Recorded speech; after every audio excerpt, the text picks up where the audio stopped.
今全然喋らない。昔にここはないでした。お釈迦様悟り開いたの場所のブダガの近くがありました。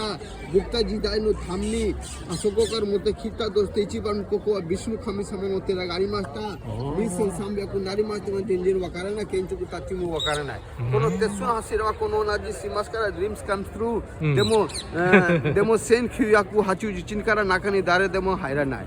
上にガルダ鳥がありました。ビシュヌ神様がありました。でも一回は鉄砲から話させたいで4つことはサンスクリットが書いてあります。何が書いているちょっと英語とかサンスクリットとかヒンドゥー言葉で書いてあります。真ん中にここも書いてあります。真ん中に女性とか男性の墓がありますよ。でも左側から右まで、柱まだヒンドゥー教の部分ですよ。真ん中にジャイナ教の部分です。上にビオの形見るとき、ジャイナ教の部分でこの鉄の柱は4世紀から6段重いです。それは11世紀から。イスラムのお寺は11世紀から。これみたいね。それは神様の彫刻ガネサとか、サロの神様柱まで向こうまで。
現在の日本人小学校です。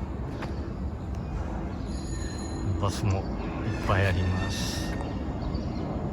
今建て替えをしているということで、校庭が狭くなってますが、建て替えが終わるとこの建物がなくなってさらに広くなるそうです。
した。そうですね。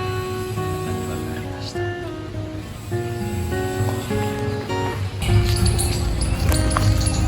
多分ここが日本人小学校があったところだと思います。